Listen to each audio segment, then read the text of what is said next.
আমাদের দেশ এবং আমাদের দেশের মানুষের প্রয়োজনে আমরা আপনাকে নিয়ে এসেছিলাম।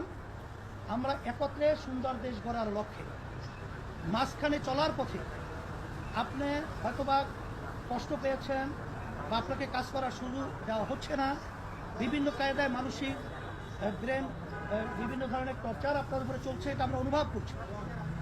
আমরা বলছি যে আমরা যদি যারা নাকি রাজপথে দেশ গড়ার যোদ্ধা রয়েছে, এখানে আমরা যেতে একসঙ্গে যেব, থাকলেও একসঙ্গে করব, কিন্তু মাঝ পথে আপনি রণভঙ্গ দেবেন আর মাঝপথের সমুদ্রে আপনি আমাদেরকে ফেলে চলে যাবেন, এটা হতে পারে না। এই ধরনের চিন্তা আপনার মাথায় যেন না আসে, এটা আমরা আশ্বস্ত করেছি। আর সাথে সাথে আমার ভাই তো বলেছেন যে আমরা প্রয়োজনীয় সংস্কার যদি না হয়, জাতির যে একটা প্রত্যাশা সুস্থ একটা নির্বাচন, সেখানে পেশি শক্তি, সেখানে কালো টাকার দৌরাত্ম্য সহ বিভিন্ন পর্যায়ে ঘাপটি মেরে যারা নাকি নির্বাচনকে প্রশ্নবিদ্ধ করবে, এই বিষয়গুলো যদি সংস্কার না হয়, সেখানে নির্বাচন তো আবার সেই বিগত দিনের ইতিহাস যেখানে কলঙ্কিত, সেই আবার এই 24 যে আগস্টের যে অভ্যুত্থান, সেটা আবার বাস্তবায়ন হবে, এটা আমরা চাই না। এই জন্য আমরা বলছি প্রয়োজনীয় সংস্কারগুলো আপনারা দৃশ্যমান তরিত আপনারা এটা করবেন। এবং যারা নাকি আমাদের মায়ের কোলকে খালি করেছে, আমাদের দেশকে সন্তান হারা করেছে এবং বন্ধুত্ব বরণ করেছে, এই অপরাধীদেরকে, ফ্যাসিস্টদেরকে, কুমিদেরকে, খুনিদেরকে আয়নাঘর যারা বানিয়েছে, আন্তর্জাতিক সমস্ত দুনিয়ার ইতিহাস লঙ্ঘন করে এদের বিচার দৃশ্যমান করতে হবে এবং জাতীয় নির্বাচন এটা একটা পরিবেশ তৈরি করতে হবে।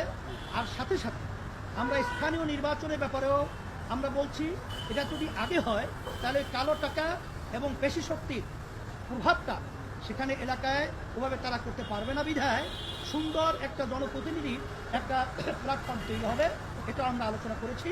আর সাথে সাথে আপনাদের সকলকে আমরা ধন্যবাদ জানাই এর জন্যে যে আমরা যেন এই দেশ গড়ার ব্যাপারে আমরা সবাই একাকার হয়ে অন্তর্বর্তীকালীন সরকার সহ এবং যারা আমরা রাজনৈতিক যুব অভ্যুত্থানে যোদ্ধা যারা আমরা ছিলাম, প্রশাসন সহ, সাংবাদিক বন্ধুরা সহ সকলকে আমরা একত্রিত হয়ে আমরা দেশ গড়ার ব্যাপারে আমরা যেন একাকার হয়ে কাজ করতে পারি।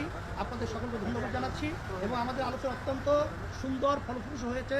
এবং বলেছি আমরা যে আমাদের সকলেই আমরা অনেকে তো দাবি করি ডিসেম্বর নির্বাচন হওয়া, 25, কেউ দাবি করি রমজান, কেউ দাবি করি অমুক। আমরা বলেছি আপনারা সময় তো খুব বেশি এখানে হেরফের না, আপনি বলছেন জুনের মধ্যে।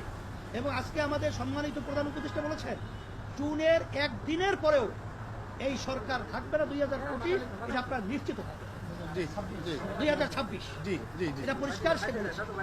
সেই হিসেবে আমরা এটা আস্থা রাখতে পারি, বিধায় আজকে আলোচনা খুব সুন্দর হয়েছে।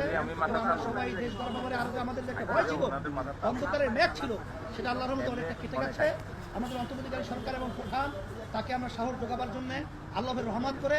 এবং আমরা আরেকটা কথা বলেছি, যেই বিষয়গুলো বিতর্ক তৈরি হয়, এরকম সিদ্ধান্ত নেওয়ার ব্যাপারে আপনারা আরো সচেষ্ট থাকবেন, আরো চিন্তা ভাবনার মাধ্যমে, প্রয়োজন হলে আপনার রাজনৈতিক দলগুলো সহ আরো যারা প্রয়োজন আছে তাদের সাথে আলোচনার মাধ্যমে তারপরে এই স্পর্শকাতর যে সিদ্ধান্তগুলো আপনারা নেবেন, এটা আমরা বলেছি।